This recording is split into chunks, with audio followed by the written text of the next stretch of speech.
wọ́n kí ọbí ológun ẹrù Adéṣọlá, wọ́n kí ọbí ọlọ́gbọ̀n ìwọ̀fà.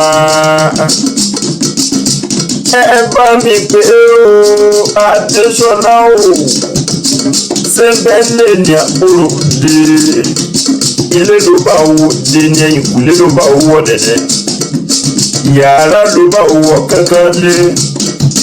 Mo pè rí rẹ pé kó kú, bẹ́ẹ̀ ni mo pè rí rẹ pé kó wà rùn láyé mi. Mo fẹ́ rán létí pé òní lọ́jọ́ ọbí rẹ gangan. Bí mo bá fẹ́ orí kí bàbá rẹ̀ orí mi á dìde. Ìjẹ̀bú-Òde tó ń bá nílùú tá a gbé bí ọ. Ǹlẹ́ ọ máa rí gbábúwò. Òjò kúkú bẹ́ẹ̀ nìkan sọ̀tà. Gbogbo ẹni jí bá rí tó ń lè jí ń pa. Ọmọ onímùpá ṣàyàn. Ẹ̀yin lọmọ kábọ̀ balógun. Ẹ̀yin lọmọ akànmọ́nù òun gbẹ̀dín.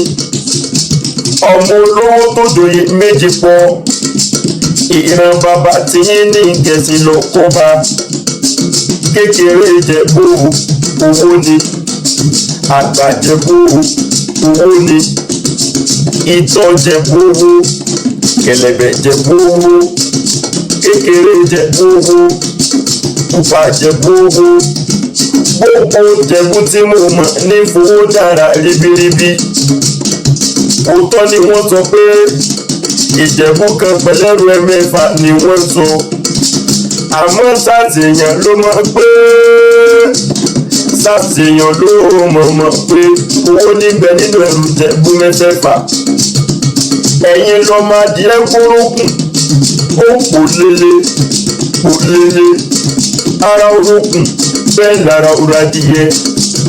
Adéṣọlá Àyàwòrò ó tún bá wọn lọ lọ́kọ nílé Òwòrò. Ǹlẹ́ o Adéṣọlá mi ìyá mi, Adéṣọlá àyà olówó láti rọ́jú ìlọ́kọ rẹ. Ọmọ ará òde ọlọ́dún pupa. Òwòrò dára nílé, dára lórí ẹ̀sìn. Ògbórí ẹ̀sìn dàbí rí tó ní ọkọ rẹ gangan. Adéṣọlá o ti sọdún eléyìí náà, ó ṣe tẹ̀mí lágbára Ọlọ́mọba. Aṣọdúnmọ́dún làwọn aṣọdúnmọ́dún, aṣọ́rùmọ́rò làwọn aṣọ́rùmọ́rò. Wọ́n lọ́dún yìí dùn kàmẹ́rọ̀ mọ̀bí lórí àtẹ kó orí jó pẹ́ láyé o.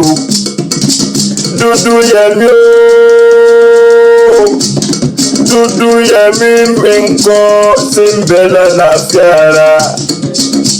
Àrìn bí ẹni ẹgbẹ́ ń dùn. Ẹgbẹ́ òkùnkùn Dúdú Yẹmí olórí burúkú èèyàn ni ó fẹ́ kí.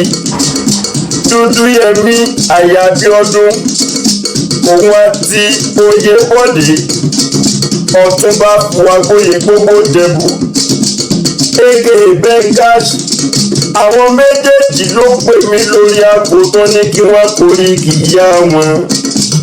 Wọ́n ní ìyá rere níyá wa, ìyá lálùbáríkà níyá wa, ìyá lálùbáríkà tó bímọ lóríire. Wọ́n ní ó pẹ́ láyé kó gbó kó tọ́ kó dàgbà fún àgbà kan tó dàgbà títí tó fọmọ sóńdì ọ̀run tó jẹ́ tó tún dókínní. Wọ́n ní kò sí bó ṣe fẹ́ pẹ́ láyé tó Ọọ̀ni tẹnáwó sáré ọmọ kó tó lọ láyé ń bí. Àwọn ọmọ rẹ àtàwọn ọmọ wọn ní níre lọ́rùn àtàrí tó lójú rẹ báyìí là sí wòwó, wọn lójú rẹ báyìí là sí wọ ọmọ tuntun.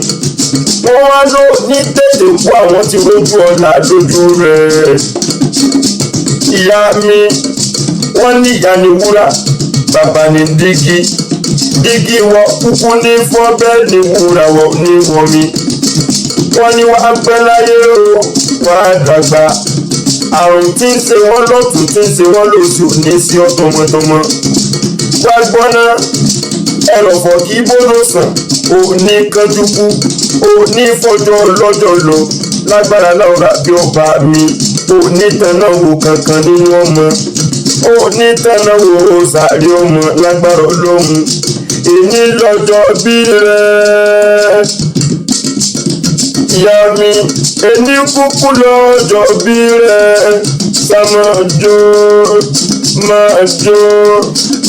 jó kó máa yọ̀ ní tirẹ̀ happy birthday to you.